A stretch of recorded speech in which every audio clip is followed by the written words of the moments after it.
Well, hello, and a very good afternoon to you. Welcome to Xandermonium, the talk show that gets you talking.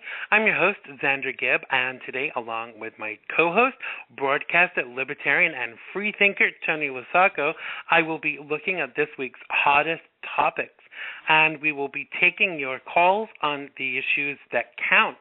Now, in part two, I will be talking to medium and psychic Gina Marie, once again taking your calls. Make sure you get your questions ready and be ready to ask her what you want to know after 6 o'clock. That's Eastern Time. You can also interact with us during the show in the chat room at the bottom of the page. If you keep scrolling down, it will take you there. You can also call us with questions and comments to weigh in on our topics or start your own. Our telephone number is 347-884-9061. That's 347-884-9061. Or on Twitter, you can tweet us. My Twitter handle is @XanderGibb, XanderGibb, and that's with a capital X and a capital G. You can tweet Tony, and his Twitter handle is @FullStory2014. That's FullStory 2014. And you can also tweet Gina Marie, and her Twitter handle is @FitPlus11. That's FITPLUS11. Tweet me if you're too shy, and I will make your point for you. Oh, yes, indeed, I will. So this week we've lost comedy legend and American actor Robin Williams, and it seems that he took his own life, partly in response to him having been diagnosed with Parkinson's disease. Now, Williams was no stranger to depression and had been open and honest about his affliction. Now, most people were shocked and saddened by his death, as was I. Some, however, cheapened the whole situation, calling him weak and cowardly for how he responded to his situation and his diagnosis. Now, it may surprise you to know that I think that nothing could be further from the truth. In fact, I think he was actually very brave to have done what he did. Now, I'm not an advocate of suicide, quite the opposite, in fact. My faith teaches me that it's wrong, which probably explains why I'm still sitting here talking to you today. Now, I've suffered with depression for most of my life, and I'm more than aware of what a deep, dark pit that can be. Now, I'm currently not medicated, and for the most part of it, I am okay. I have to watch out for triggers and keep negative things and negative people out of my life, even some that I am related to. Now, it makes me very angry when those who have never suffered from depression offer commentary on the fact that suicide is a weak and cowardly act. How can anyone know about the lowest ebb of depression if one has never encountered it? Now, whilst I am grateful to live in a country where we have freedom of speech, I do sometimes wish that people wouldn't always exercise that freedom on every given subject that comes along. A nation has lost a respected actor, and his family are still mourning. Those who have offered negative commentary should really be ashamed of themselves. No, I'm not advocating suicide, but this is what Robin Williams chose for his life to end, and whether or not we agree, we need to at least respect that choice. Nanoo-Nanoo, Robin, may you rest in peace and rise in glory. I want to remind you again today about our brother Andrew TAHMOORESSI, who is still in jail in Mexico. Please love your Senator and President Obama, who seems to be ignorant of the fact that this person is still incarcerated while he's off on his holiday. Make sure to check out freeourmarine.com and Free Our Marine on Facebook and Twitter and show your support. You can also donate to www.andrewfreedomfund.com. That's www.andrewfreedomfund.com. We'll tweet that out later for you. Whatever you can afford will be gratefully received. And if you would like to come on and get on your soapbox, please email us at xander@xandergibb.com. That's xander@xandergibb.com. Oh, yes, indeed. So joining me to break down this week's hottest topics is Libertarian freethinker, broadcaster, the one, the only, Mr. Tony Losacco. Welcome to the show, Tony. How are you doing? I'm doing good, Xander. It's a beautiful day here in sunny Florida. Yeah, it was here, too, up until about 1 o'clock this afternoon. It was really hot, and I was out in the yard with the dog. And then the sun's just kind of disappeared. I mean, it's still pretty bright, but, you know, the sun seems to have gone to bed.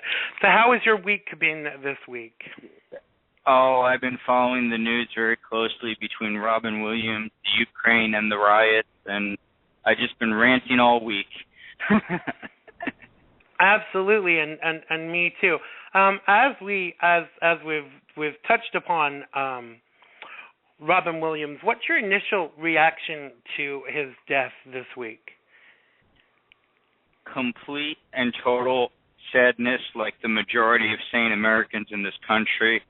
The man spent his whole life making people laugh on the spot, on and off stage. That's the key. It wasn't just him in front of the camera. I mean, that was his whole life, and it's sad. What somebody I was talking to brought out an interesting point. It's kind of like the tough guy behind the scenes is really afraid of everybody.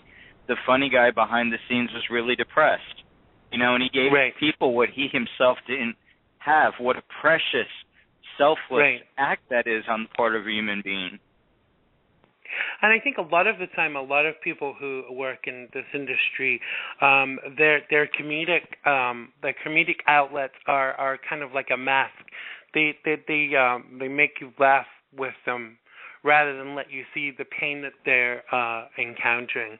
And I think I think we knew that Robin Williams had issues, but because he was always honest about it. He never kind of like hid the fact, and he never, like a lot of artists will not tell you they've been into rehab or, had problems with addiction or any of those things, but he was always very open and honest about it. Well, the way I see it, like I contrast this with things like Whitney Houston and Kurt Cobain. I mean, but I remember growing up, I was, I think, college age when Kurt Cobain took his life, and I said what some people were saying about Robin Williams. It was a cowardly act, a coward's way out, or whatever. But see, when you're messing your life up with drugs and everything else, I have no pity for you. When you've overcome that and you're refusing to rely on that and you're trying to be better than that and overcome an illness, I have a great deal of sympathy and empathy for you. I think he was a truly courageous man. He could have easily gone back to the drugs and everything else just to make himself feel better, but he chose not to, and in the end he lost his battle, which is very sad. Sad for all of us. Absolutely. And a lot of people with mental health problems, they tend to self-medicate, whatever that might be with, whether that be with alcohol, with drugs, with food, with sex, whatever it might be. There's a constant stream of individuals always that we're finding out that are self-medicating. I think that a lot of people go undiagnosed with these mental health issues for all of their lives until something drastic happens. Do you think that society as a whole has a level of responsibility with that, or does the responsibility lie with the individual? That's a tough one, Xander. I mean, I'm in the field of mental health, as you know. That's my profession. And it's an ongoing debate which comes first with what they call co-occurring disorders, the chicken or the egg. Did the substance abuse produce the depression? Or did the depression, were they self-medicating because of the illness? And there's just no answer to that right now. There's not the research in, and we just don't have the data. Anybody that says that they know that substance abuse causes depression and suicide is wrong, and anybody that says that, no, it's not their fault, the depression and the suicide leads them to the drugs, isn't right either, because there's just not, we don't know enough about it. We just know that they occur together, and if you see one, you probably are seeing the other. Right, absolutely. It's very difficult to kind of to assess, I think, really. And one thing that as human beings we want to do is to apportion blame. Now, I said it earlier that everybody has an opinion. One person that had an opinion this week was Fox News anchor Shepard Smith, who insinuated that the comedian's death was cowardly. Now, his original comments were from a broadcast, and this is what he actually said. He said, "It's hard to imagine, isn't it? You could love three little things so much, watch them grow. They're in their mid-20s, and they're inspiring you and exciting you, and they fill you up with the kind of joy you could never have known. And yet something inside you is so horrible, or you're such a coward, or whatever the reason, you decide that you have to end it." Robin Williams at 63. Now, what does that say to you? Because I know this guy apologized after, but for me it was too late. And he said he wasn't calling him a coward. Now, I checked this word for word. That was what he said word for word. He did say some more stuff, but in essence, that's what he said for people to come to the assumption of him accusing them of being a coward. Well, I could read into that a little bit, and that's the statement. And I'm not saying this is the case, and this is all assumption on my part. I stress assumption. Somebody that perhaps is struggling with depression themselves and didn't do that, so they're resentful of the person that took the easy way out.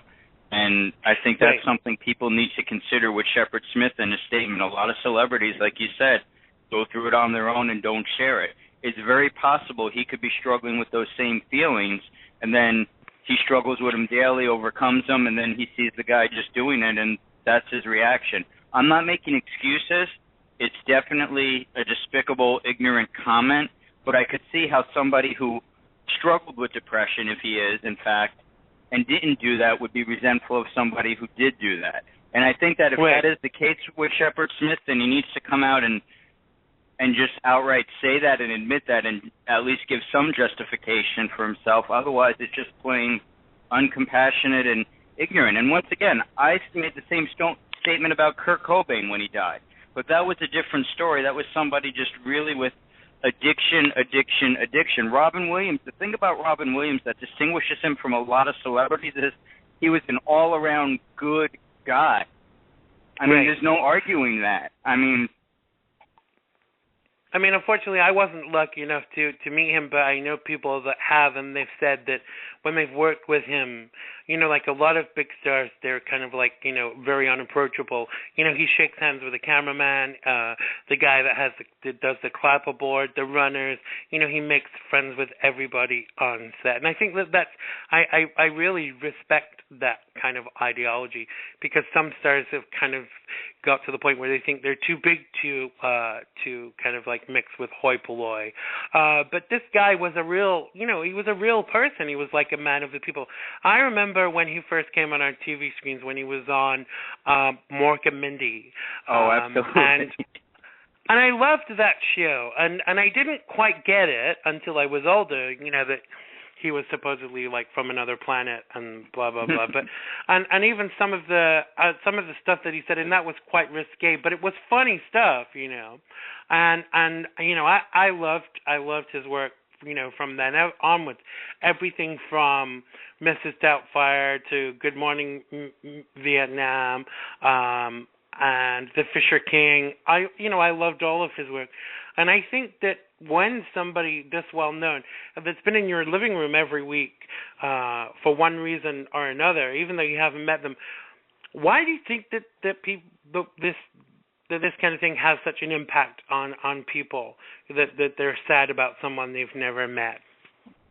Well, we look to celebrities. I think it's part of our natural, I don't want to say human nature, because it's very much a Western thing, I think, but we look to celebrities in a way for guidance, and it's ingrained in us. We see them on TV. We look up to them, and it doesn't matter if it's a pair of sneakers, a T-shirt, or an action they do.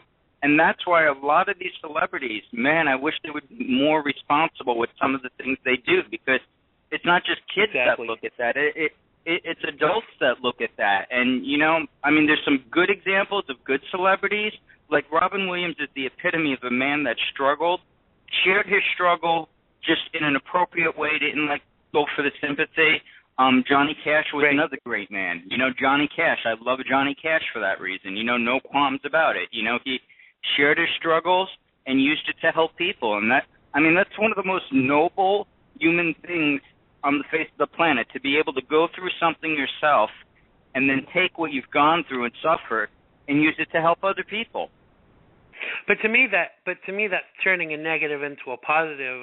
People have asked me about how I can be so honest about the things that I experience on the show. Well, I just think that when you are in the public eye on whatever level, I think you are always open to scrutiny. And when it's funny, I've used this show as kind of like therapy in a way, because things that I experience in my life, I do segments on them, I do shows about them, because that actually helps me. And I know for a fact from some of the fan mail we get for the show that it's helped other people too. So there is kind of like there is that aspect to it too, because from our own issues and problems we can kind of help others. I mean, even last night I was watching TV, and I switched over. I was flicking through the channels, and I found Mrs. Doubtfire, and there was only like an hour, just over an hour left of it. But I watched it, and it was kind of sad to watch it, knowing that he'd gone. You know, it was difficult, really, I think. And see, you know, I have the opposite reaction, believe it or not, Xander. As we were talking about Mork and Mindy, if you had a camera of me, I was smiling and recalling some of those episodes and laughing. And that's the enduring gift that Robin Williams had. He's left something that's not gonna pass. I mean, generations later, they might see the old reruns and laugh, maybe not understand it as well as we do. But he has left the enduring gear of laughter. And one thing that's not talked about with Robin Williams is his absolutely great dramatic roles. He wasn't just a comedian. I mean, exactly. Dead Poets Society was one of my all-time favorite movies, and it's ironic that, you know, a large basis for that was depression and suicide, you know? Who would have known, you know, Robin Williams making a movie about that, and the kid hangs himself in the movie, that the lead actor was struggling with that himself, you know? Absolutely. Now, what do you make of this? I'm really angry about this, but the Westboro Bastard Church have announced this week that they'll be picketing the funeral of Robin Williams. Now, it infuriates me to my core after they begged people not to infringe on Fred Phelps's funeral, that they have the audacity to still be picketing these funerals of celebrities. They were calling him a fag pimp, and I just was infuriated by that. Do you know what I mean? Okay. I'm confused as to what's their justification for picketing Robin Williams' funeral. I didn't catch the story, so you have to. Well, they're basically saying that he's contributed to the downfall of society, and he mocked God because they showed these videos. Well, he said he did the Actor Studio, and the guy said to him, what will happen when you meet God? And he said, well, I just hope God's a funny guy. I hope he says, you know, God's going to tell me a joke and say, two Jews walk into a bar. And to me, that's humor. What I think that most people forget about God is that God certainly has a sense of humor. It's all through the Gospels. He even says in one of the Psalms, and God laughed. So we know that God has a sense of humor. But that's basically why they're saying, you know, that they're going to picket his funeral. Well, you know, what's funny about that is people have, and I'm going to sound a little bit like Fox News on this one, a war on Christianity going on in a sense, okay? Because we are perfectly willing to accept when an Islamic extremist does something that's not all Muslims. Muslims are good people. When is the last time you ever heard anybody in the United States of America make that comment when a Christian was an asshole, pardon the vocabulary? You know, I mean, people don't, you don't hear that when a Christian makes a statement, or a so-called Christian, that's what I'll say, so-called Christian makes a statement, you hear it reflect all on Christianity. But because people can say, oh, well, those are Muslim extremists. Muslims are good people. I want to hear the same thing when a church like this does this. I want the news story to say, Westboro Baptist is doing this, but there's good Christians out there, too, and this doesn't reflect the majority. It's a double standard. Exactly. I totally agree with you. I don't lump everybody together because I don't want people to, it's like I get really annoyed when people say, oh, yeah, all gay people are this and all gay people are that, and all talk show hosts are this and all talk show hosts are that. We cannot afford to generalize. And I don't think that anybody should see the Westboro Bastard Church as, and yes, I did say bastard instead of Baptist because that's exactly what they are. I don't think anybody should look at them and see the example of what Christians are really like, because to me, that where is the love in all of that? And to use God and hate in the same breath is kind of disturbing for me, because where in the Bible does it say God hates? Well, you know what the Bible does say? There's a verse in the New Testament that I love, which is this test: whoever claims to follow Christ must walk as Christ. That's where the commercialized, capitalized, disgusting Jesus do bracelets and all that stuff came from. Because the test of a true Christian is, what would Jesus do? You walk as Jesus Christ walked. Jesus Christ never, ever picket. I don't recall anything in the Gospels or the extra Gospels where Jesus picketed at a funeral. No. On the contrary, he went out of his way to make social outcasts and people rejected and described as sinners feel welcome and saying, the kingdom of God has come. Come into my Father's house. It's got plenty of room. Come back. I mean, Jesus never did things like that. So how these people could be considered Christians when they're not following Christ and his example? I mean, if they can, I will apologize personally to Westboro Baptist if they can cite me one example of Jesus picketing somebody's funeral in the Gospels. Tony, it's pronounced bastard, not Baptist. This is the thing. This is the thing for me. It's like you brought Muslims into the conversation. I think it's kind of like when these Muslim extremists go into somewhere with a bomb strapped to them and set it off. We think of, not we, but generally people think that all Muslims are going to do that, right? Now, these are totally bad examples of Christians because, like you said, Christ's example, Jesus said, love those that oppress you. Jesus said, love your neighbor as yourself. And who is your neighbor? Your neighbor is everybody, basically. And for them to be hating on anybody is really concerning to me. It's the most concerning thing ever. Now, I've had some run-ins with them. They've messaged me before on Twitter a couple of years ago and called me a sodomite. And I can't sue them for mislabeling. I'm gay, and if that's what they choose to label me, that's fine. But they're attacking lots of people right now, including Blake Shelton. Now, what I'm wondering is, I don't know if you know that, but Twitter is starting to have new rules about harassment since all of this after Robin Williams' death. Now, Art, do you think that it would be fair for them to actually kick Westboro Baptist Church off Twitter for the way that they behave? Well, two things. May I point out something first, actually? You may indeed. Okay. The whole thing with some, and I'll call them Christian extremists because that's what we call the Muslims, Christian extremists like to point out the sin of Sodom and sodomy.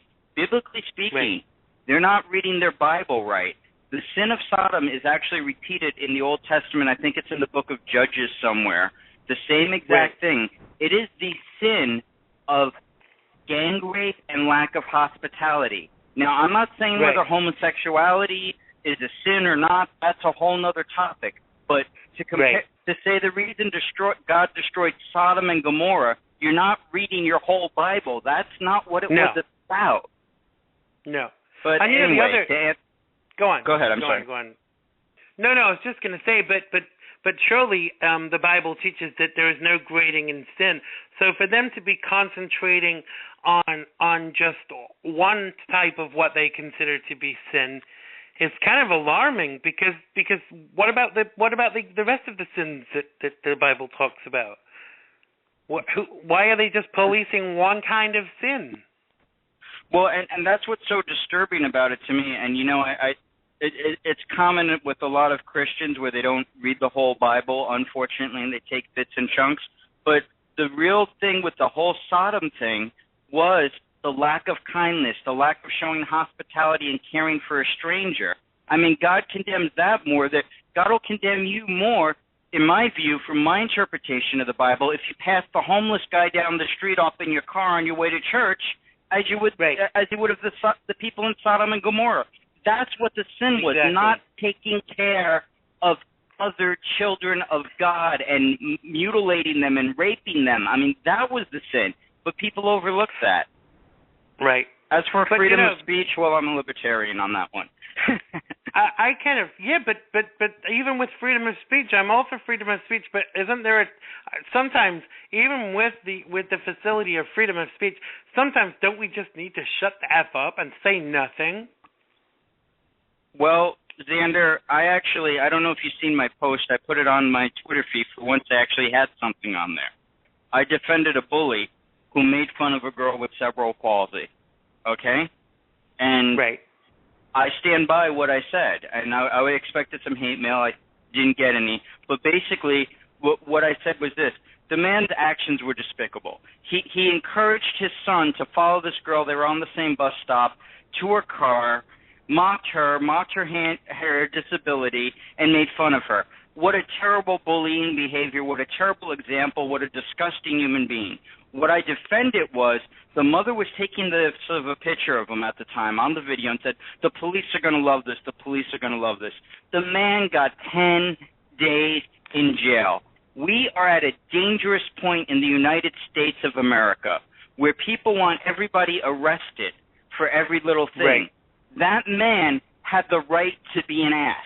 That man had the right to express what a despicable human being would express without fear of jail. That's freedom of speech and freedom of expression. People do get bullied. People get made fun of. People get harassed. Now, where that crosses the line is violence or harassment. Now, that of course, obviously, but in that man's case, he wasn't being violent or threatening or anything. He was just being despicable. And I'd say the same thing about Westboro Baptist, too. I mean, they're despicable human beings, but they have the right to say all their hateful things, all they want, because if we don't allow them to speak and be hateful and be bigoted and be jerks, then it could be us next. Okay.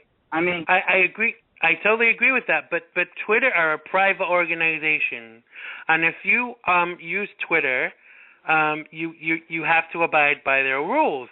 So surely, if the Westboro Baptist Church, if their behavior contravenes their rules, surely they have the right to kick them off.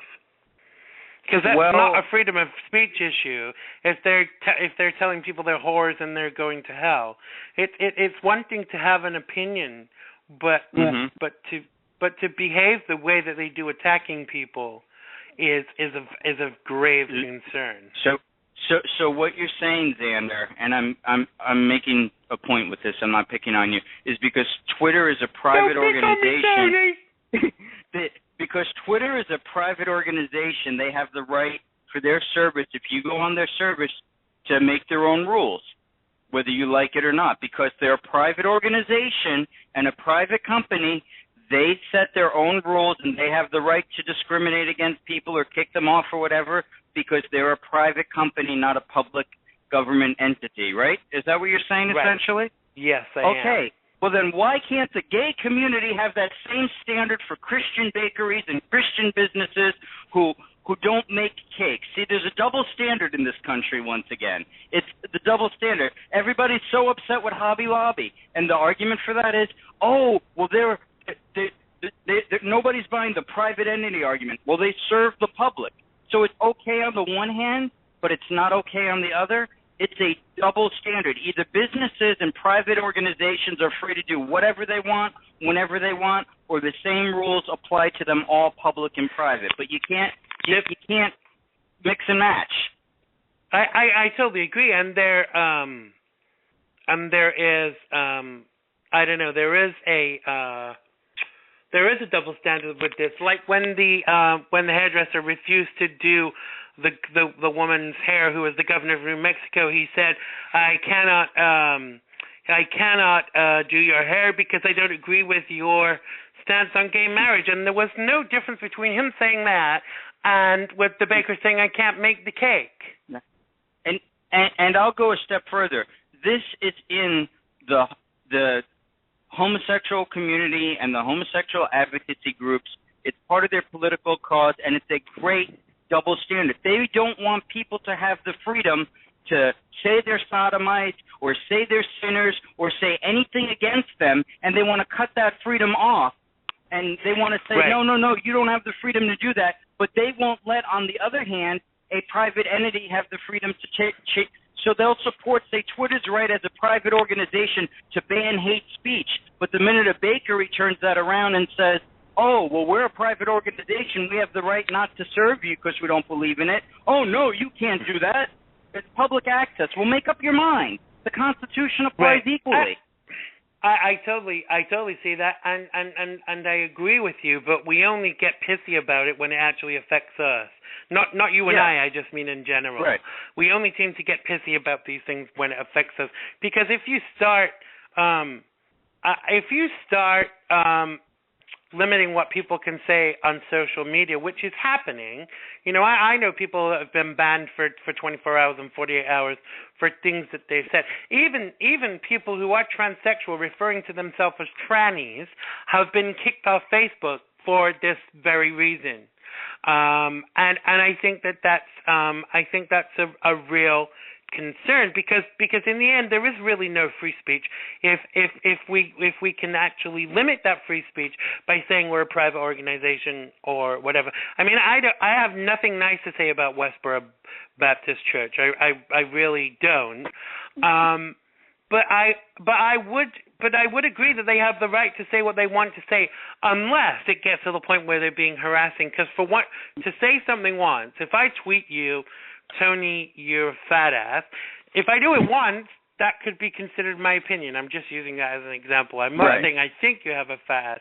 But if I did it every day, 24/7, that would be harassment. You know. Joe's just asking in the chat room, we're talking about Twitter. She said, can they say the N-word on Facebook? I think, yeah, they can, Joe, and they get away with it. But I think they only get disciplined, which I think is a really odd word, that they discipline you. I mean, who are they, God? They only discipline you when someone complains. So if an African American person was called the N-word by someone and that person complained, they would be penalized for that. But I still think that is all very very concerning. Not that I agree with racism or calling anybody the N-word or calling anyone a fag or whatever. I mean, some of the things that people have called me on social media, and I've just had to laugh about it. It's really it's really astounding. I'm going to sound like I'm contradicting myself, but there is an interesting legal argument that could be made to ban groups like that from Twitter and Facebook and the Internet. Okay? Because the government provides the lines of service to the Internet. It works over telecommunications.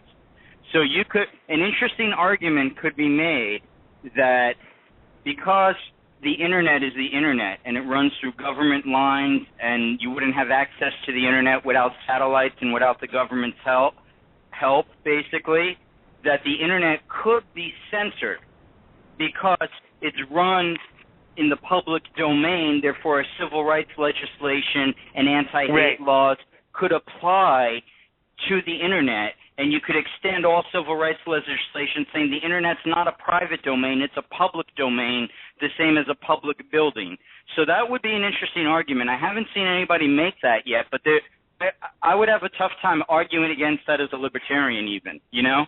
I know there's been a lot of argument over the past couple of years about whether what's said on social media can be termed as slander, but I know for fact, if you tweet something defamatory and you live in California, then they basically you can be prosecuted for that.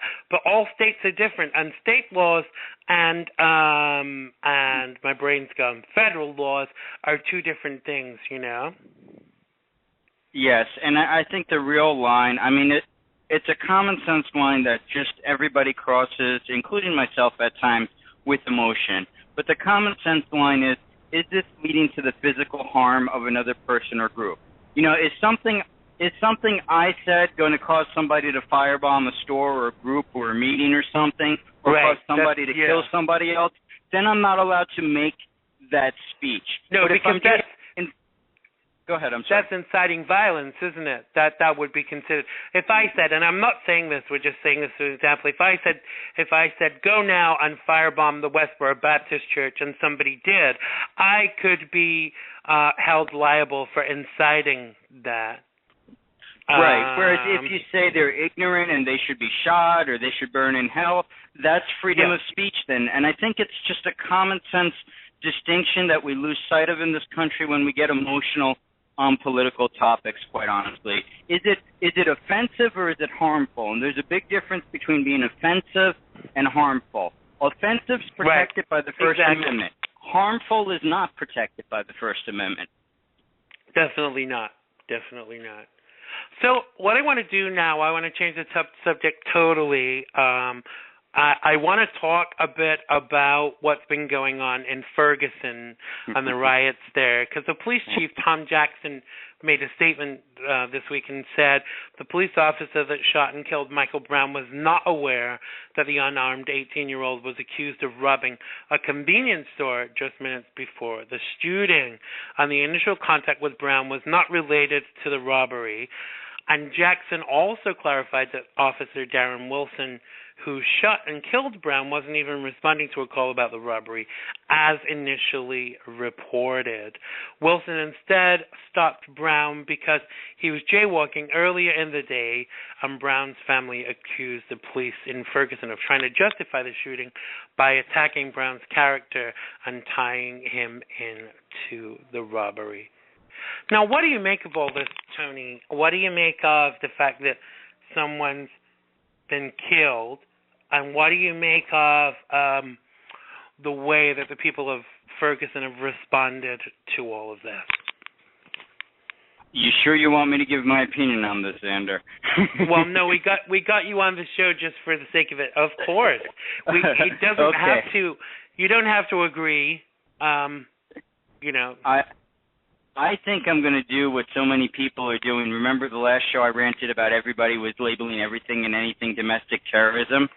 And you have to understand, as a libertarian, I have mixed feelings on this. The militarization of the police is something I've been talking and warning people about for a very long time, that we're in an occupied country, they've taken our freedoms, that people don't have the right to protest anymore.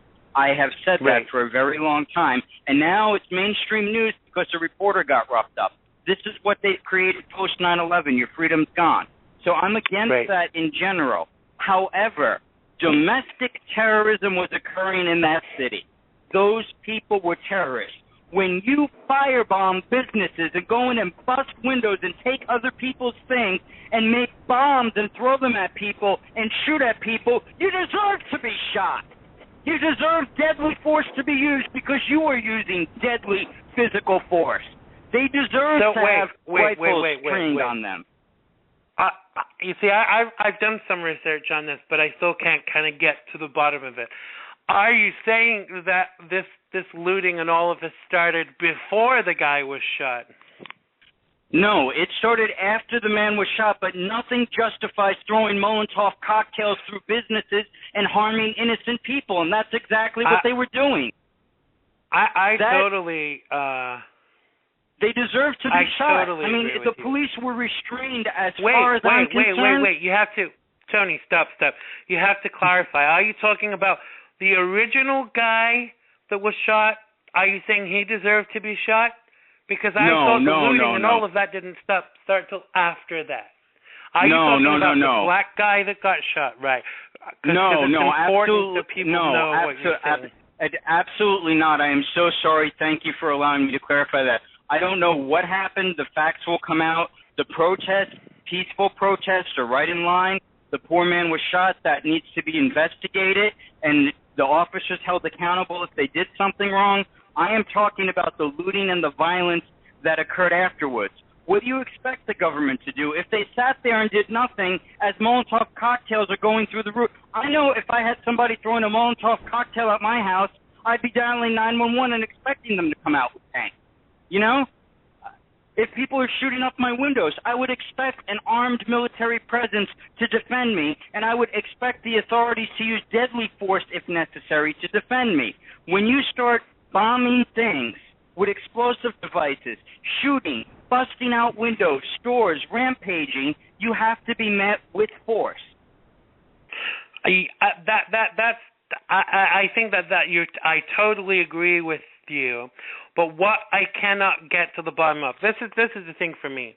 Now, a lot of people are selling this as another young unarmed black kid being shot, and they've linked it to terrible for names, Trayvon Martin, and the other kid that was killed at the gas station in Florida, and several others.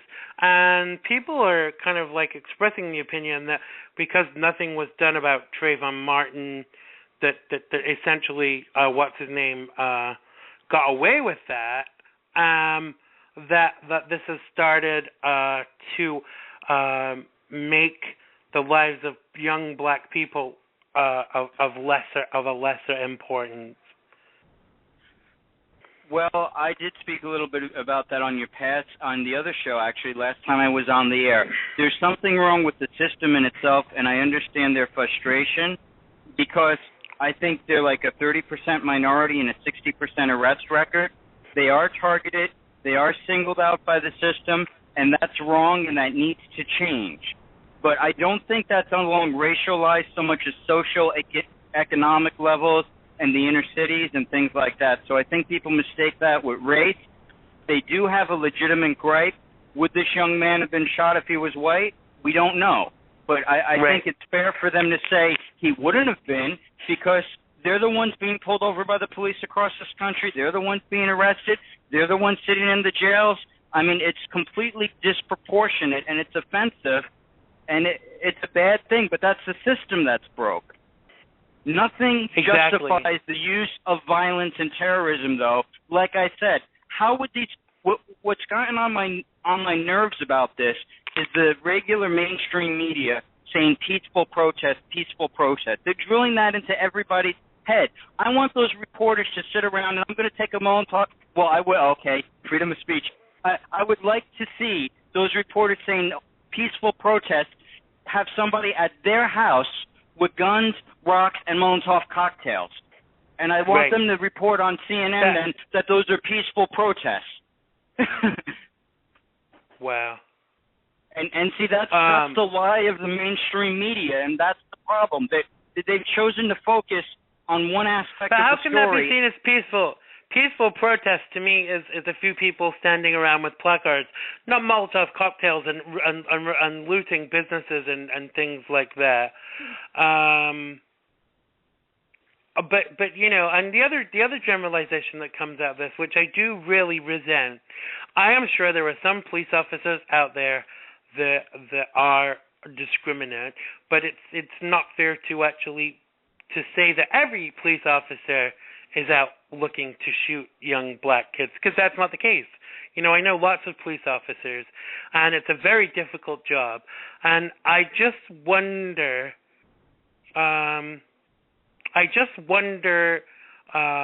sorry, my brain went. I just wonder how, when you're placed in that position as a police officer with a gun, I wonder how I would react in that instance. And I know in this instance that young guy was unarmed, but I just wonder, and I'm not excusing what happened either, but it must be a very difficult job for the police to do, you know. Well, and see, that's the other aspect of the story that irritates me on a lesser level. The facts are not out yet, and they will come out, and the officer will be punished and arrested if he's done something wrong.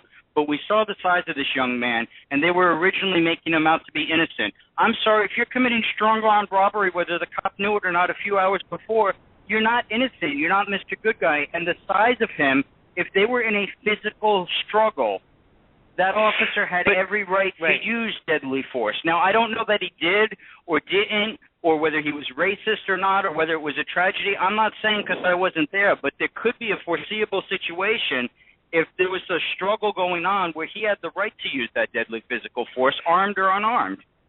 Right, but it's a real common occurrence when something of this kind happens, that they will kind of like try and besmirch the name of the person who's been shot or killed or whatever. That, you know, this is kind of a common occurrence. I mean, I'm very torn about all of this, but what we tend to see as the general public is what the aftermath is. There is no excuse for any of this, you know. And what's his name? The guy from Harlem, the minister, gets on his high horse because a black kid has been shot. I can't think what his name is. And it's right that, you know, we all should be speaking out. But how many people, figures of authority, come out when a white kid has been shot? You know. Well, and there is a fine line. I mean, as a libertarian, I have a mixed views on this myself. I mean, I'm against the militarization of the police, but that's how you know it's genuine. In general, I don't agree with law enforcement having these military-style weapons, no-fly zones. They've taken our freedom. To see police with armed laser sights in the streets and no-fly zones and arresting of reporters, that's scary stuff. That could be our peaceful protest next. And that's scary. Right. However, I can tell you that in the case of things with Molotov cocktails and rioting, that's what I want to see. I mean, if a 9/11 happened, we'd be crying out, where's the military? Where's the police? So they have to prepare. I think what they did was misguided and misproportionate, but it might have also, nobody wants to talk about this. That rioting was only the first night. Okay? What if the police had not responded? What if they just sat back like they often do in the cities and let the rioters go? Would it have spread to all of St. Louis? Would it have spread across the country? They met it with almost deadly force because they were prepared to use deadly force, obviously, with laser guns targeted on people. So they met it with extreme force. The other thing that came out of this, that apparently those that started the riots and the looting had actually come specifically to do that from other places. Yes, and that's true, and that's where I feel I've heard that, and, you know, I'm no big defender of Al Sharpton. I think he's a political agitator, but at least him and Jesse Jackson, I'll defend the right of anybody to peacefully protest, to do boycotts, to do sit-ins. Absolutely, that's the right action in something like this. I wish they would have waited till the facts were in. To the investigation was concluded and not agitated the situation, but maybe they needed to step in because of the threat of rioting. I don't know. But when you cross that line from peaceful protest to bombs, there's something wrong with that, and it's sickening that the media isn't covering that aspect. Oh, the police met them with force. Oh, reporters were arrested. What did you expect? People were getting bombs thrown through their windows. Right. Exactly. But to me, these two incidents are separate. The fact of the young man getting shot and the rioting are actually two different issues for me. Well, I think they are two different issues, and but nobody's addressing the underlying cause. Everybody's just seeing it as unarmed black man gets shot. Really, you could take this system-wide with all these young people and their frustration, whether it's Trayvon Martin, whether it's the case in New York City or this, but you just have to look at the jail cell roll calls and the pictures of people in jail. It is disproportionately black minorities. I've seen it myself in Florida where I see a black guy pulled over, and I'm like, if I was driving the same vehicle, I wouldn't have been pulled over. And that's just an honest truth. I'm not a fan of white privilege. I don't necessarily believe in it, but facts are facts. The criminal justice system and the war on drugs has discriminated against the African-American population, but nobody wants to fix that issue. See, Rand Paul's talking about fixing it, and Cory Booker is, but nobody wants to listen to them right now. They'd rather just go on the unarmed black man tangent. That's not gonna fix anything. We have to fix the criminal justice system and reform it. The racial profiling, the stop and frisk, and all that. Exactly, and I think that I think that what we have to stop doing as well is comparing every young black person that gets killed to Trayvon Martin, because that was a totally different thing.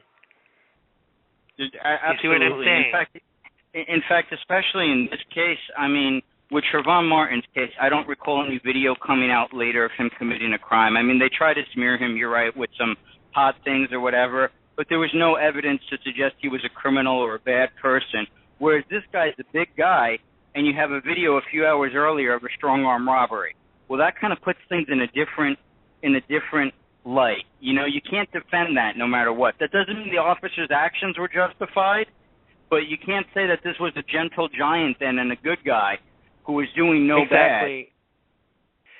Exactly, but I think we need to separate the two incidents because it's so easy for them to get molded into one and to be exacerbated. You know what I mean? And I think that is a real concern when that actually happens.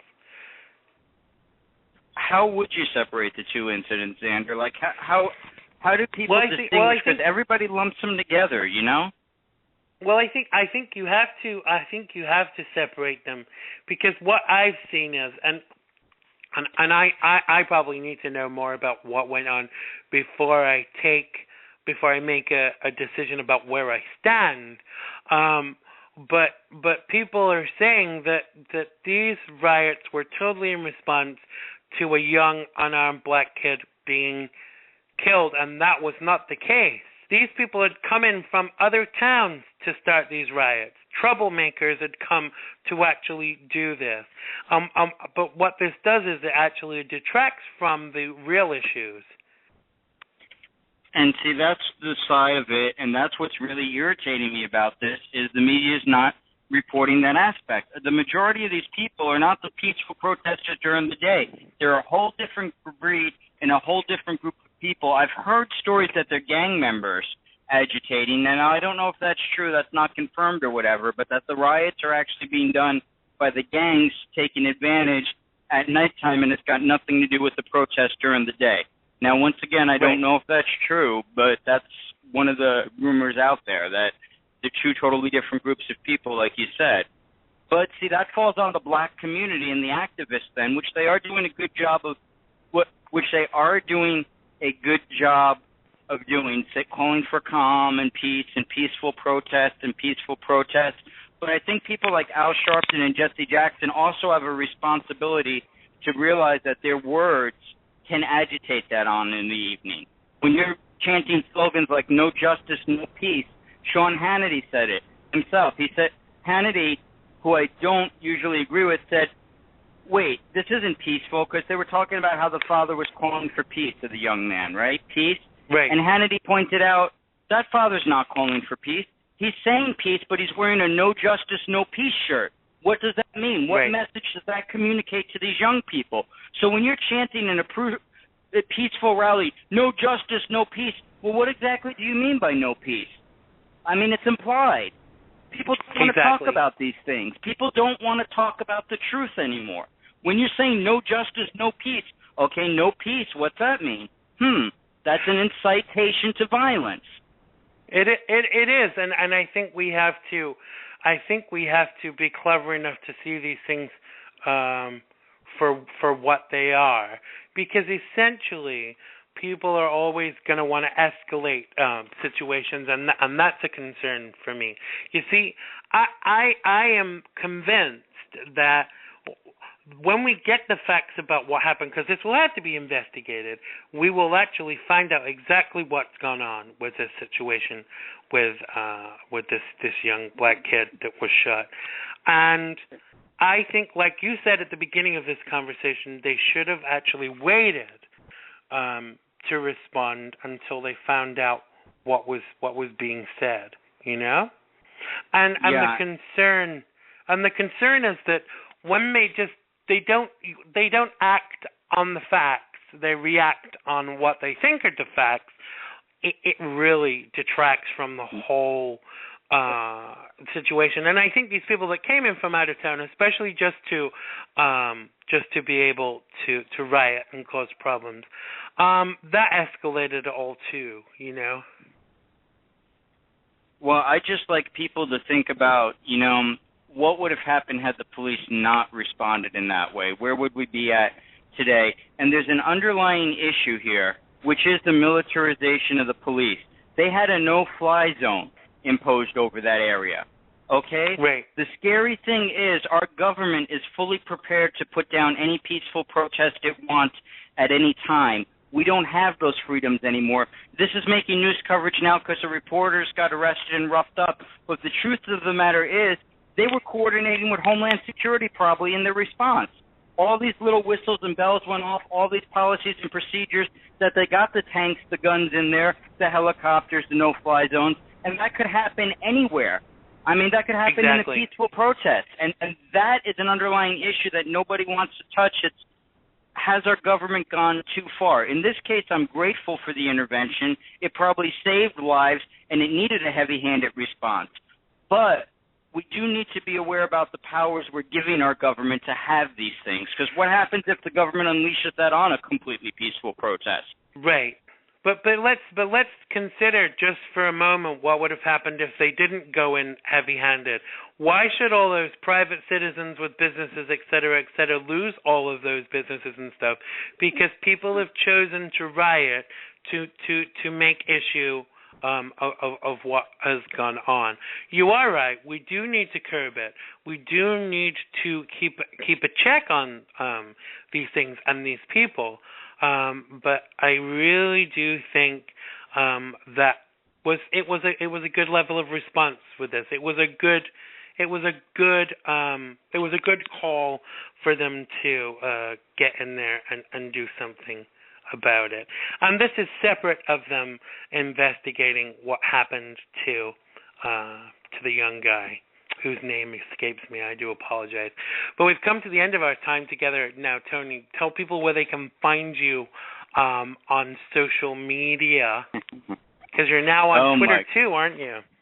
Yes, I am on Twitter too. Full story, I believe it's 2014. I got to learn my own Twitter handle. That's how much I use it often. It's full story in 2014, but what I tell everybody is just go on my Facebook page. I like to write a lot more than a line or two on Twitter, as you well know, Xander. So if you go on my Facebook at Anthony Losacco, you'll see all my political stuff right there. You just got to be prepared to do a lot of reading if you go on that one. Absolutely. And if you go to www.xandergibb.com and you click on the blog section, all of the information for everybody that's involved in today's show is on there. So make sure you go and follow Tony on Facebook and Twitter. Thanks so much for standing in at the last minute, Tony. It was great that you were able to do that for us. What was that? I just heard some alarm going off. Well, thank you for having me on, Xander. I hope that my really extraordinarily strong opinions didn't scare you off from having me on another time. No, at all. That's why we That's the whole point, that you don't have to agree the same as me. The whole point is to actually give your opinions. And so thank you so much for doing that. Thanks for joining us today. Make sure you follow Tony on Facebook and Twitter, and he will be back with us again very soon. So thanks a lot, Tony. Have a great week. Thanks, Andrew. You too. Take care. Bye-bye.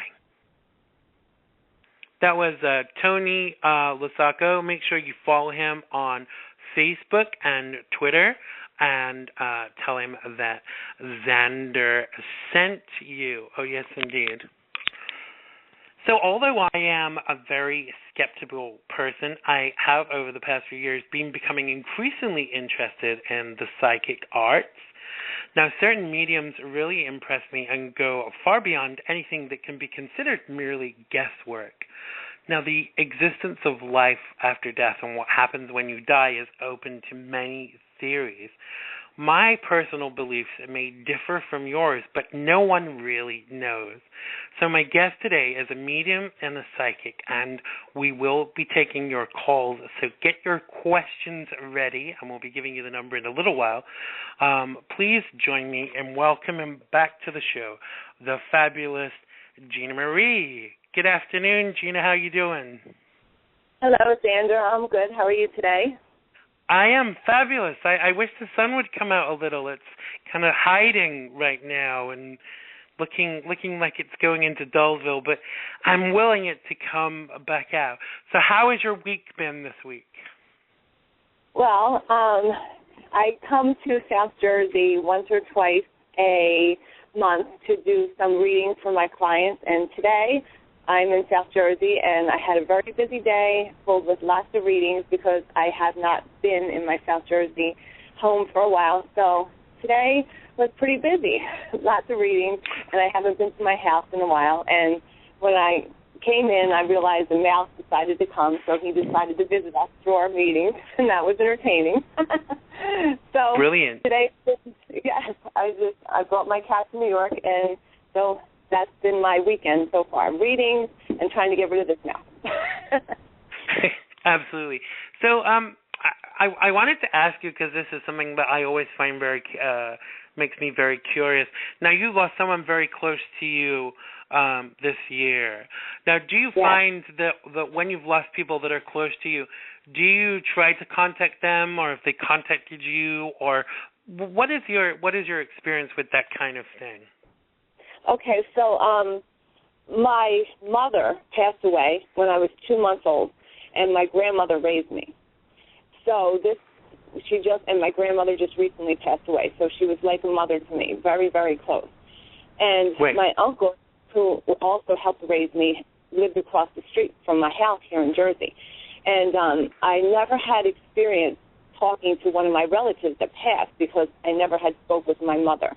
But when my uncle passed, who was like a father to me, I was sitting in my house looking out the window, and I heard him speaking to me. And I had a whole conversation with him about things that I never knew, which I had validated with my aunt. So I had asked for a sign so I would know, because I still was not sure, am I really talking to my uncle?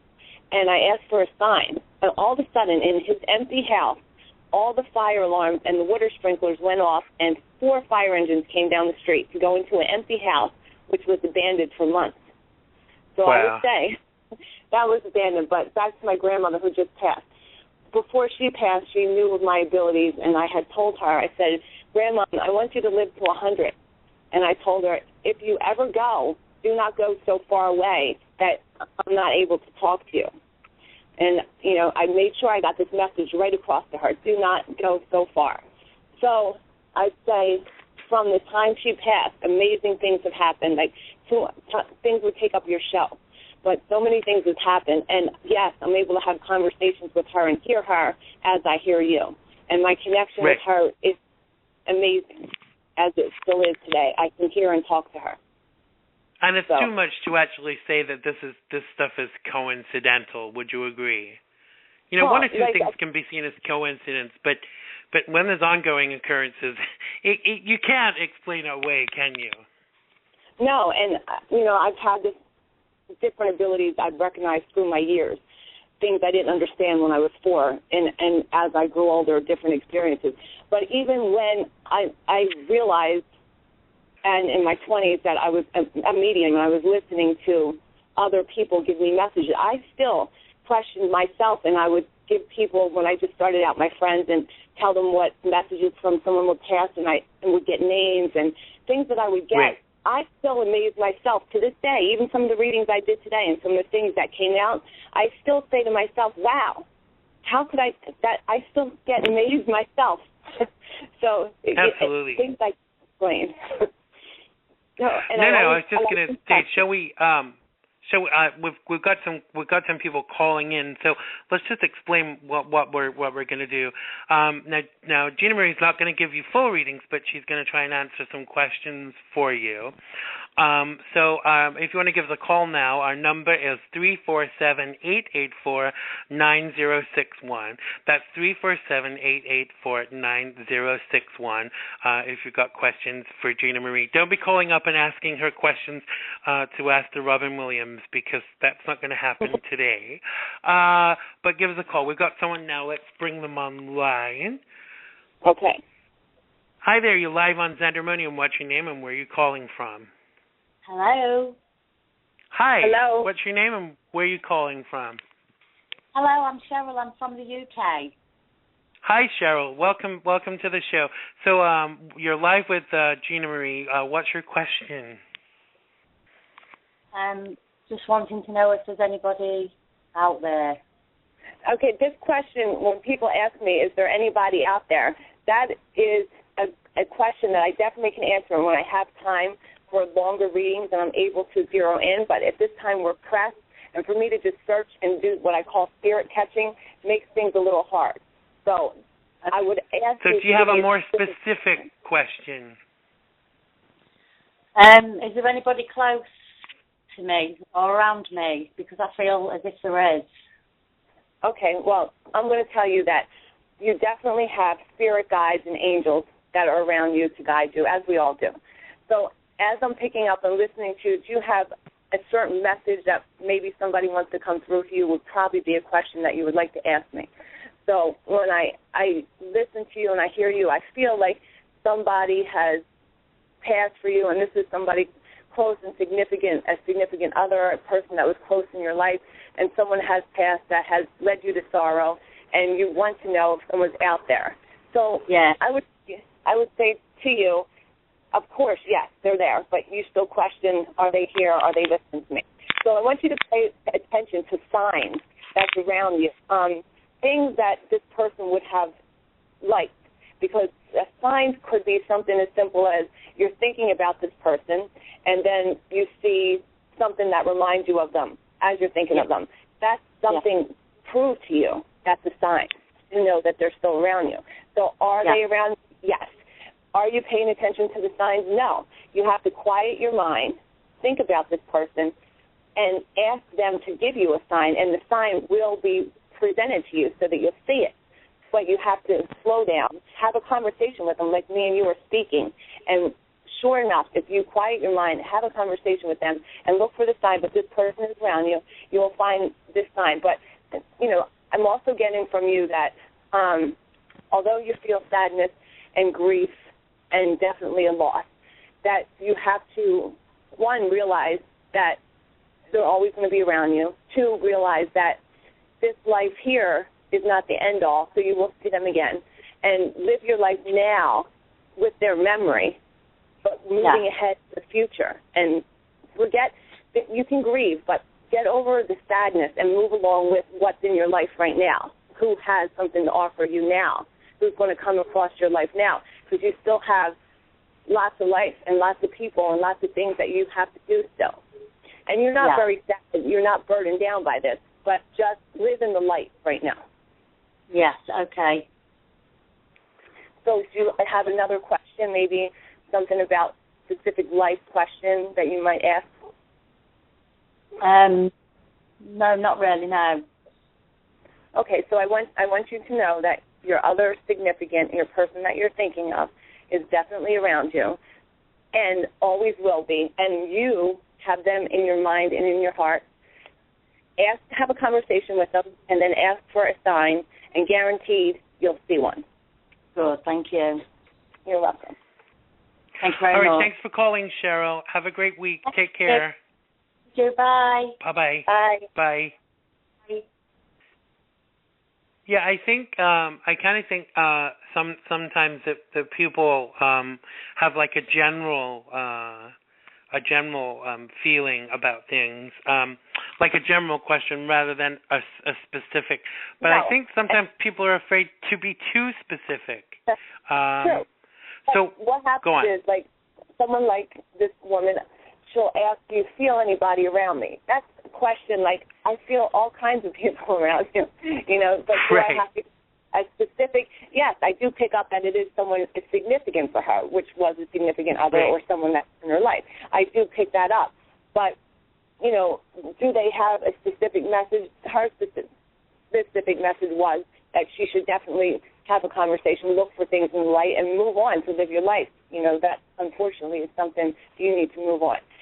That's something we can come. But when I say specific, I'm mostly saying something like, I'm moving my job. Do you think this is a good idea? I've just moved my house. Do you think I'm going to sell my house? What do you think about my son's new girlfriend? Something like you might want insight, because I can see that. When you want to know if there's any spirit around you, 9 times out of 10, everybody has one. And am I going to zero in on the right spirit? I'm not sure. Okay. I totally get that. And I guess as well, it makes it more difficult over the telephone rather than kind of in person. So the lines are open if you want to call 347-884-9061. That's 347-884-9061. Call with your questions for Gina Marie. So while we're waiting for a call, do you see any big changes for me coming up, either professionally or romantically? Am I gonna start having an affair with Leonardo DiCaprio or? No, just Lady Gaga. No, but Lady Gaga is your idol. But no, what I do see with you, though, all kidding aside, is that not that you don't have romance in your life, because you do.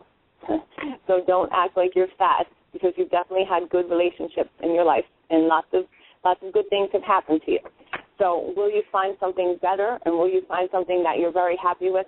Without a doubt. But your problem is you're not able to dedicate what someone else is looking for right now, because you're very busy, and you're doing a lot of projects. And for you to give what needs to be given to be in a relationship that you're looking for, that you blame maybe on other people, or the reason it's this person, that person, when it's a lot to do with you, because you're not able to give everything that somebody else may need. So you have to get your ducks in order right now, because you have them all over the place. You have so many things going on. So once you get one project, what you're doing, one big project, something off the ground, and it's more stable, that's when you think that you're going to be able to give more time. Like in your head, you're always like, once I get this done, I'm going to be able to do that. But you always have, once I get this, there's always something you're working on. So in your mind, you're always waiting for this other thing to come so you can be comfortable with doing, a relationship or giving more time to something. So what you have to do is give time to your relationship and dedicate it. If that's what you want, you have to give your time to that relationship and dedicate all your emotion to it, and then you'll get that in return. But having your mind somewhere makes it difficult to get the type of relationship that you're looking for in return. Right. Absolutely. So, that certainly makes sense. So tell me, what do you think that people can do to be more receptive to these things? Because I know that sometimes we're very dismissive as human beings, and we put things down to, different things than what they are. Now, a lot of people would kind of say as well that, you can't be interested in this kind of thing if you're a Christian, et cetera, because it's bad and it's evil and it's of the devil, and which nothing could be further from the truth. Would you agree with that? Yes. My grandmother, when I was a child, and the only thing I wanted to do when I tell her what do you want to do, I mean, I am a doctor now, as well as that's what I do. I'm a doctor of rehab. So, but she always, I told her, what do you want to do, Gina? And I would say, Mom, I just want to be a witch. That's true, so I say it 3 and 4, you know? So right. to be more perceptive, and people say this is not Christian, there's all different ways to figure this out. She used to say it was the devil's work and throw my cards out when I was a teenager, do all kinds of things, until she accepted the fact that I'm helping people. I'm giving messages to people that they need. I'm giving guidance to people. This is God's work. This is something right. that I do in the light. I don't do this in the darkness. I do it in the light. I ask for guidance through my angels and my spirit guides to help other people. I do nothing right. to harm anybody, and it's for the good of everybody. So, no. So can you... Go ahead. No, I was just going to say, so can you switch it on enough? Because I know some people, I have one friend who's quite a well-known medium. She has to wear a hat and when she's trying to concentrate to kind of like block out messages. Are you able to control it, or does it kind of control you, do you think? Well, she grounds herself. There was a time when I was, we'll start when I was 4 and 5, when I used to see people in their form that they passed away in, and used to scare me when I was little. And that's only because I know now that children are innocent, so they see things. As I got older, that dissipated, and I went into my teenage life, and I would hear voices, and people would talk to me all the time. I couldn't shut it off, which would scare me, too. Then I got into my 20s, and I met my friend Larissa Pell, who's also a good, very well-known medium, and she had taught me how to turn my channel on and off. I used to be afraid to sleep right. at night. But so now I can turn it on and turn it off whenever I want. Almost like I open a door and I say, who wants to talk to me? I pick up the phone, and when I'm done, I shut it off, which I do sometimes have spirits that come and wake me up in the middle of the night, but they're usually spirits I know.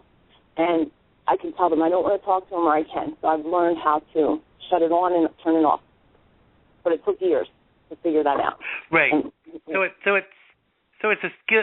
So it's a skill you kind of like continue to develop, is it? Would you say? Without a doubt.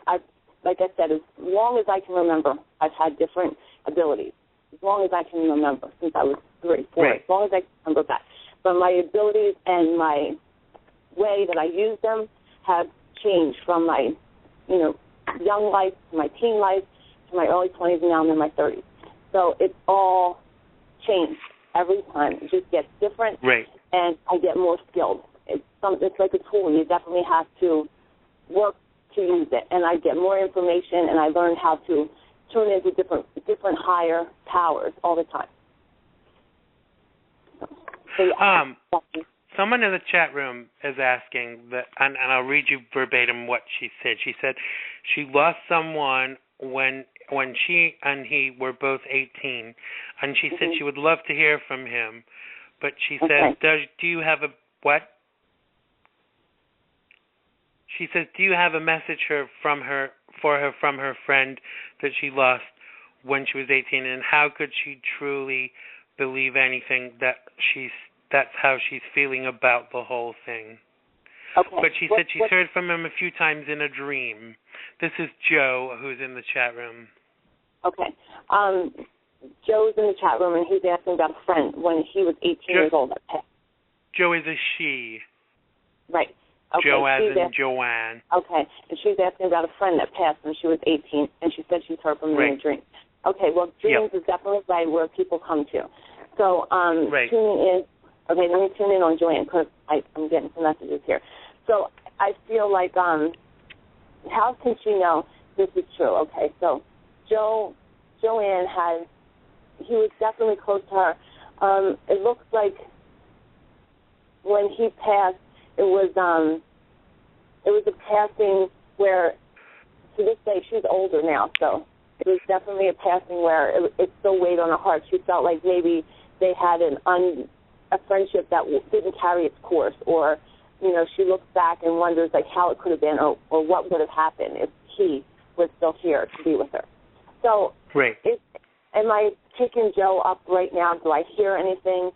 No, but I am also, but what messages I'm getting from her to hear is that if she wants to talk to him, because it sounds like she's talking to him in a dream, so if she wants to talk to him, she has to have a conversation, which I tell everybody. And then she'll hear the answer in her dream, and that's how she'll know it's him, because it seems like he's coming to her in a dream. So if there's a question she wants, she'll have a conversation with him, and then in her dream, she'll be able to get that answer. I, unfortunately, and this, as in any psychic or medium, we're not always able to just tune into this guy right away and get what he's saying. Right. And he's right there. Do you think it might help if she, would it help if she called in, or would that make a difference? It makes a difference whether she's in person or she's in front of me. You know, there's definitely a difference. But, you know, I'm saying right now, I got Joanne and a guy. I don't feel her energy. I don't have anything from her. I can't see her. Right. You know, I'm not picking up any energy from her, because I just have a name. Right. So give us a call, Joe. 347-884-9061. That's 347-884-9061.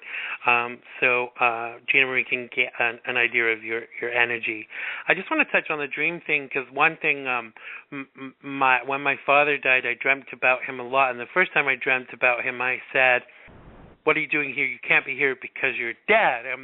My aunt, who's a spiritualist, said that's the last thing you should ever say to anybody in a dream, because that's not what they want to hear. You have to kind of treat them as if they were still there. And now when I see my dad in a dream, it's like an extra 5 minutes to spend with him. Do you know what I mean? I control it, if you like. I don't look at it as if it's odd because my dad has died. I actually enjoy the time with him. Right. It's definitely a time where we're able to put our body someplace else and spiritually connect to the person we need to in a different world.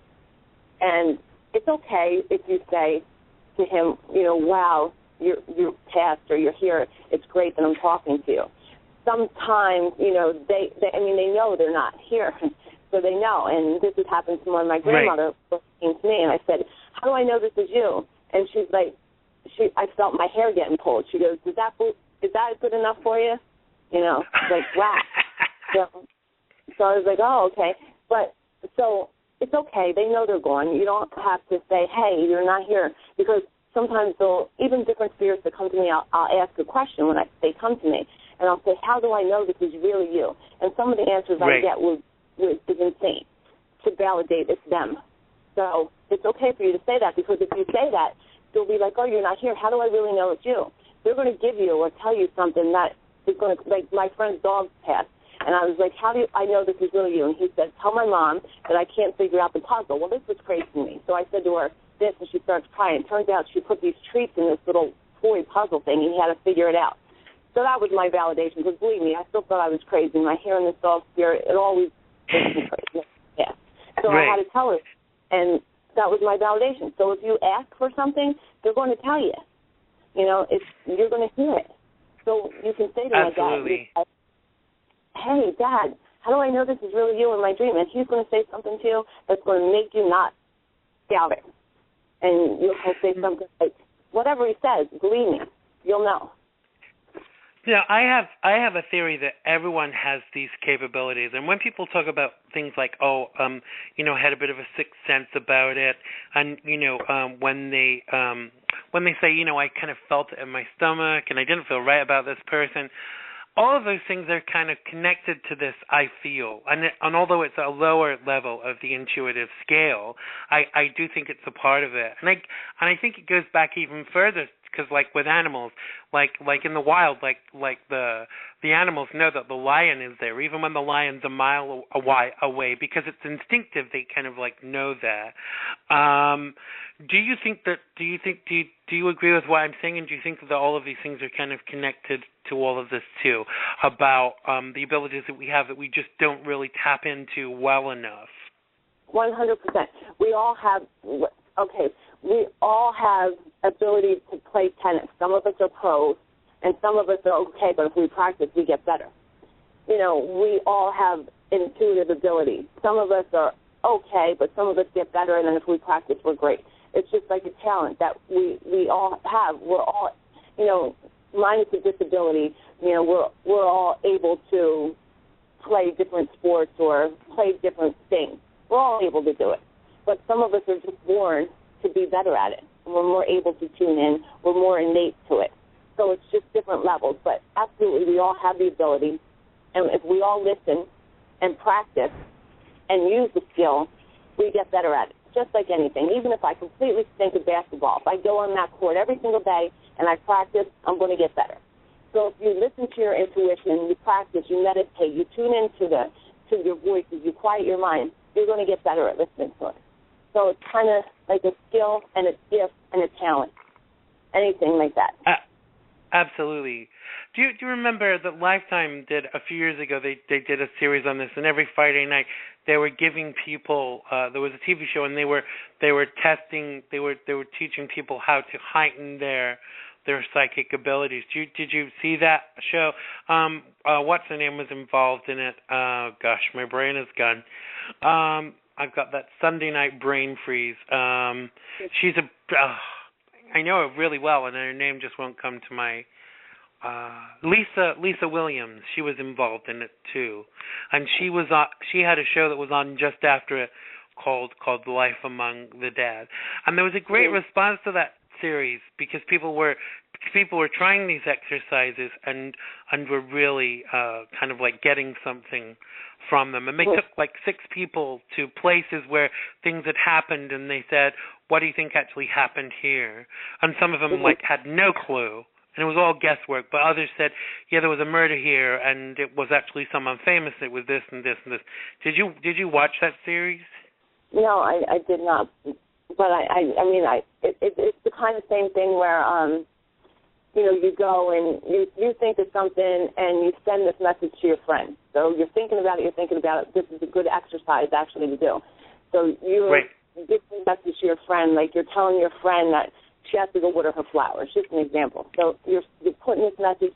You tell your friend to be receptive to this. You're putting it out that night. You put it out and you call your friend the next day. What did I tell you? Sometimes, if they're both working and they're both quiet in their mind, that friend is able to tell you what that message was.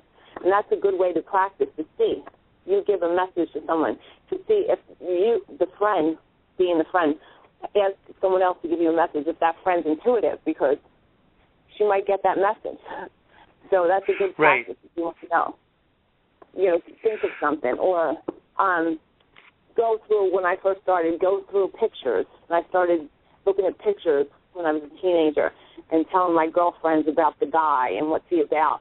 And it was so right, and I still didn't know my talent at that point. They'd be like, and the guys would be all like, oh, you can't hang out with Gina.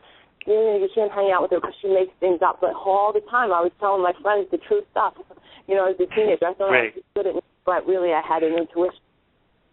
So, yeah. And I guess some people would. Sorry, go on. No, so I definitely believe that it's definitely something that, you have. And if you practice and you have the ability and a gift, it's going to get better. Absolutely. And I think that I think that what some people would call intuition is actually the basis for all of this.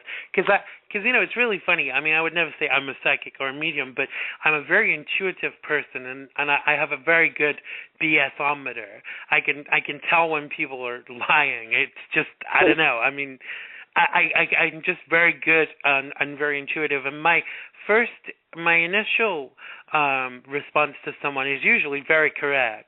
And I think that all of these things are the basis for these things, and there are kind of like similar skills. Did it take you a long time to trust your feelings and your intuition about things, or did it happen pretty quickly for you? No, 100%. It took me. Like I said, when I was a little kid, and I used to see people, and I would tell my grandmother, for years, and then I would start telling her about other people and what they did. And then when I was a teenager, I would start telling my friends about things that happened. Oh, we'd go into a room or a party, and I'd have to leave because of this. And we really never understood it. Now me and my friends from teenage years look back and laugh because now we know what kind of ability I have. But then when I got in my late teens and I started catching my boyfriend doing things he could never understand how I caught him, I would just know. And then I started reading pictures, and then my boyfriend would laugh. And then friends caught on that, hey, if you give Gina a picture, she can tell you about it. So I still thought, hey, man, maybe I'm just smart, whatever. I just know people.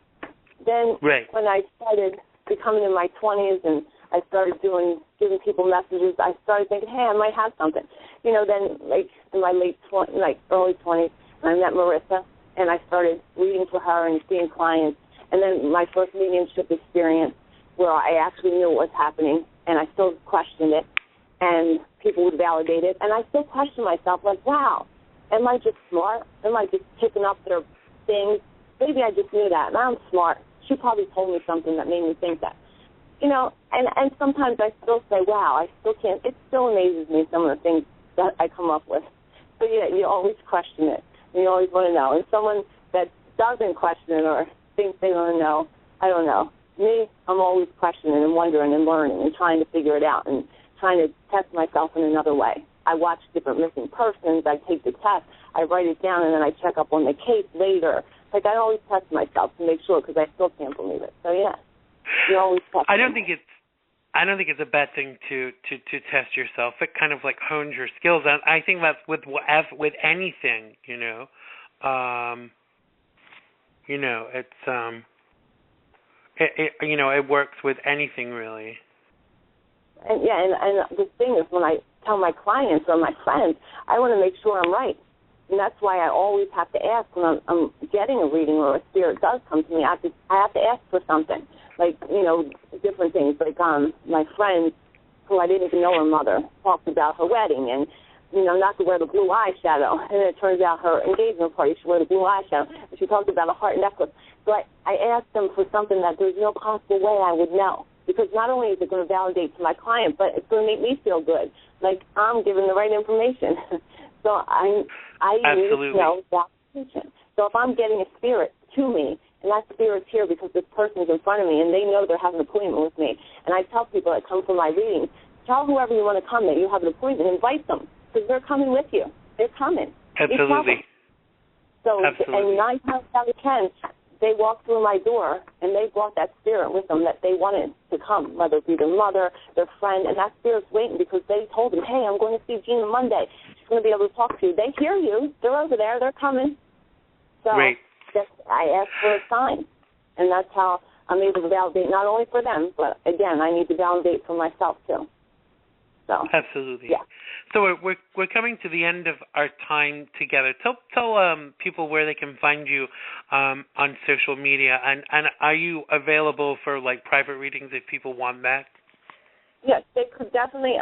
My social media is it's more my private type of media. I don't have a social media for my psychic abilities, but they could contact me through Marissa Pell, which is a company I work for, Connection Beyond, and she's Marissa Pell, Connection Beyond, and she can set up appointments. I do readings through her company, and I also do them through my phone number. They could call my phone number, which is 347-835-2615. I do have a Facebook. It's Gina Marie, and again, I also work with children, so I do a lot of things that always don't match with my psychic ability. So it's kind of, I work in the science field. I work with kids with autism and things like that. So it doesn't always match here. And I think I work so well with the children with autism because of my intuition, and it's hard. So it kind of helps me as well. Absolutely. So just type me through Melissa and just ask for my information, or they could call my phone number directly. Brilliant. Well, listen, thank you so much for joining us today, Gina Marie. We'll make sure your information is available on the website. I hope you come back and join us again in the future, and we hope you have a fabulous week. Okay, thanks, Xander. You too. Thanks a lot. Take care. Bye. Bye-bye. That was psychic and medium Gina Marie. Make sure you check her out on Facebook and Twitter. The links are on the radio section of the show page for today, www.xandergibb.com/radio. Click on the radio show link, and you'll be able to get all the details of all the guests from today. Thanks for everyone who's made today possible. Thanks to Tony Losacco, thanks to Gina Marie, and thanks to you for listening. I will see you all, speak to you all even next week, and I love you all. Take care. Bye-bye.